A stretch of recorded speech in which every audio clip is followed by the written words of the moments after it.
ഇന്നത്തെ തെരഞ്ഞെടുപ്പ് റിസൾട്ട് ഇതുവരെ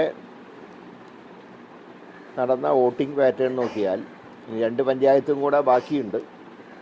പക്ഷേ ഇതുവരെ എണ്ണിയ എല്ലാ പഞ്ചായത്തുകളിലും മുനിസിപ്പാലിറ്റിയിലും UDF നല്ല തിളക്കമാർന്ന രീതിയിലാണ് മുന്നേറിയിട്ടുള്ളത്. ഏതാണ്ട് 11,000 വോട്ടിൻ്റെ ഭൂരിപക്ഷമുണ്ട്.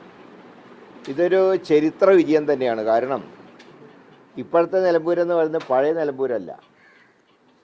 UDFൻ്റെ ഏറ്റവും കരുത്തുള്ള 3 പഞ്ചായത്തുകൾ നഷ്ടപ്പെട്ടതിന് ശേഷം നിലമ്പൂരിൽ 2011 ശ്രീ ആര്യാടൻ മുഹമ്മദ് തന്നെ 5,600 വോട്ടിന് മാത്രമേ വിജയിച്ചിട്ടുള്ളൂ.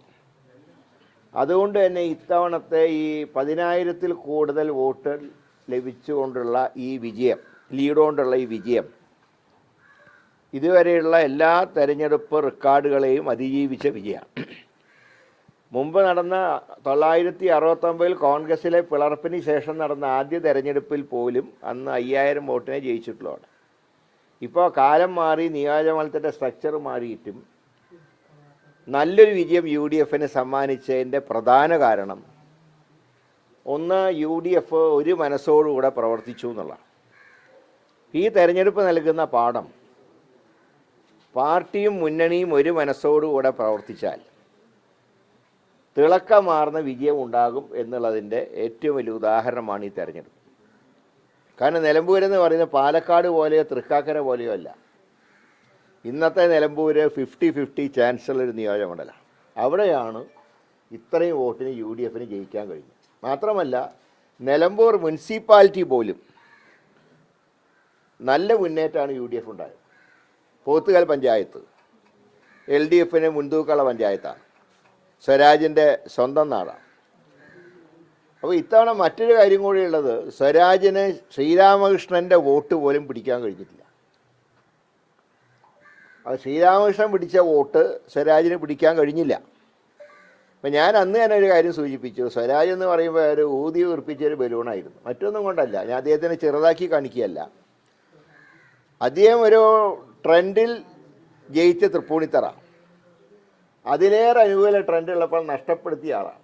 അതുകൊണ്ട് സ്വരാജിന് അവിടെ കാര്യമായിട്ടുള്ള മുന്നേറ്റം നടത്താൻ കഴിയില്ല എന്ന് ഞാൻ തുടക്കം മുതൽക്ക് തന്നെ സൂചിപ്പിച്ചിരുന്നു. അത് അക്ഷരം പ്രതി ശരിയായിട്ടുണ്ട്. ഇതിനെല്ലാത്തിനും ഉപരിയായിട്ട് സാധാരണ മാർക്സിസ്റ്റ് പാർട്ടിയെ സ്നേഹിക്കുന്ന അവരുടെ പ്രവർത്തകർ ഇത്തവണ മാറി ചെയ്തിട്ടുണ്ട്. അതിൻ്റെ കാരണം അവസാനത്തെ ഗോവിന്ദൻ മാഷ പ്രസ്താവന. ആ പ്രസ്താവനയിൽ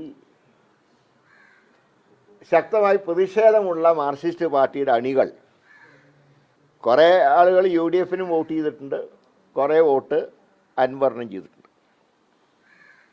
അപ്പോൾ CPMൽ ഇന്നത്തെ നേതൃത്വത്തിനോടുള്ള അതിശക്തമായ വികാരം, എതിരായ വികാരം ഈ വോട്ടെടുപ്പിൽ പ്രതിഫലിച്ചിട്ടുണ്ട്. അതാണ് ശ്രീരാമകൃഷ്ണ വോട്ട് പോലും സ്വരാജിന് കിട്ടാതെ പോയതിൻ്റെ കാരണത.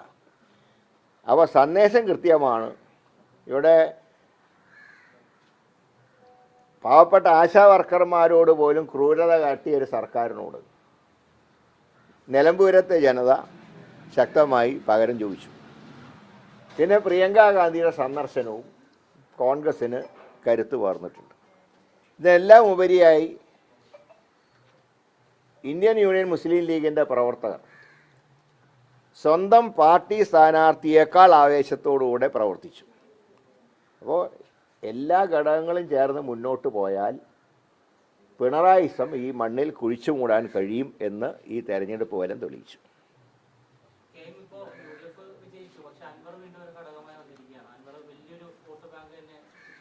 പക്ഷേ കോൺഗ്രസിൻ്റെ സ്ഥാനാർത്ഥിയെ തീരുമാനിക്കേണ്ട അവകാശം കോൺഗ്രസിനാണ്. അതിൽ കോൺഗ്രസ് നേതൃത്വമെടുത്ത സമീപനം ജനങ്ങൾ അംഗീകരിച്ചല്ലോ. അൻവർ ഇത്രയും വോട്ട് കിട്ടിയാൽ ചില്ലറ കാര്യമൊന്നുമല്ല, സമ്മതിക്കുന്നു. കാരണം പക്ഷേ ഒരു കാര്യം കൂടെ മനസ്സിലാക്കണം, അദ്ദേഹം 9 കൊല്ലം MLA ആയിരുന്ന ആളാണ്. അങ്ങനെ ഒരാൾ മത്സരിക്കുമ്പോൾ കുറേ പേഴ്സണൽ വോട്ട് കിട്ടും. ഞാൻ 2009 തനിച്ച് മത്സരിച്ച കാലത്ത് ഇതേ നിലമ്പൂരിൽ എനിക്കന്ന് 12,000 വോട്ട് കിട്ടിയിട്ടുണ്ട്. ഞാൻ പറയുമ്പോൾ എനിക്കന്ന് നിലമ്പൂരിൽ ഒരു ബന്ധവുമില്ല. അപ്പം അതിലത്രയും അത്ഭുതമൊന്നുമില്ല.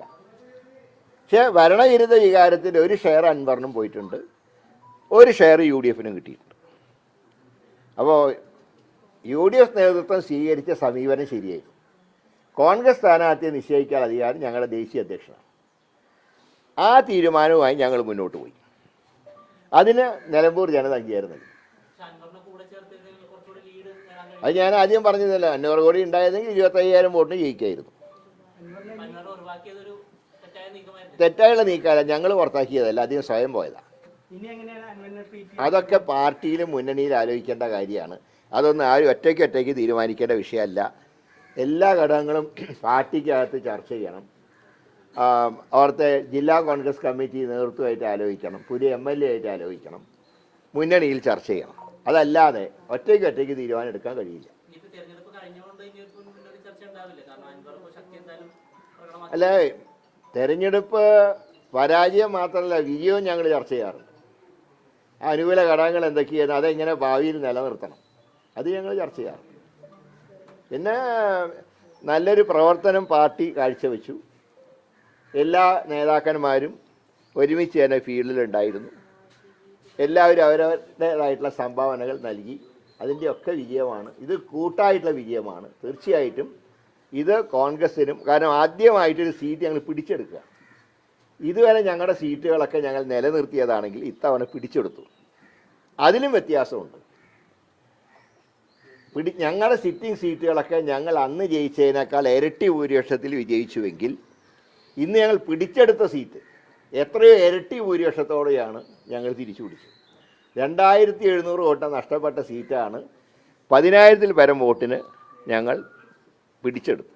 അപ്പോൾ എല്ലാം കൊണ്ടും UDFന് അഭിമാനിക്കാം, സന്തോഷിക്കാം. പക്ഷേ ഈ സന്തോഷം ഒരു അമിതമായിട്ടുള്ള ആത്മവിശ്വാസത്തിലേക്ക് നീങ്ങരുത്. ചുറ്റും അപകടങ്ങൾ പതിയിരിപ്പുണ്ടെന്ന് മനസ്സിലാക്കിക്കൊണ്ട് ഇതേ ടീം സ്പിരിറ്റോടുകൂടെ മുന്നോട്ട് പോകണം. അത്രയേ ഉള്ളൂ. ബാക്കി കാര്യങ്ങളൊക്കെ 27-ാം തീയതി രാഷ്ട്രീയകാര്യ സമിതിയുണ്ട്, UDF ഉണ്ട്. ബാക്കി കാര്യങ്ങളൊക്കെ അപ്പോൾ തീരുമാനിക്കാം. അതല്ലെങ്കിലും സണ്ണി ഡേയ്സ് തന്നെയാണല്ലോ. അപ്പോൾ അതിന് കുഴപ്പമൊന്നുമില്ല. അത് സണ്ണി ജോസഫ് വരുന്നതിന് മുമ്പും ഉണ്ടായിരുന്നു, ഇപ്പോഴും അതെ. കാരണം മുമ്പും ജയിച്ചിട്ടുണ്ടല്ലോ. പാലക്കാട് 12,000 അത് അന്നത്തെ നേതൃത്വം നല്ല സംഭാവന ചെയ്തിട്ടുണ്ട്. ഇപ്പോഴത്തെ നേതൃത്വം അതേ ടീം സ്പിരിറ്റിൽ മുന്നോട്ട് പോകും.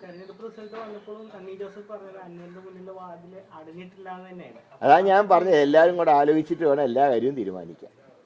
കാരണം രാപ്പകൽ UDFന് വേണ്ടി പ്രവർത്തിച്ച പ്രവർത്തകരുണ്ടല്ലോ, എല്ലാ പ്രതിസന്ധികളെ അതിജീവിച്ചുകൊണ്ട് പ്രവർത്തിച്ചോ, അവരുടെ വികാരം കൂടെ കണക്കിലെടുക്കണം എന്ത് തീരുമാനം എടുക്കണം.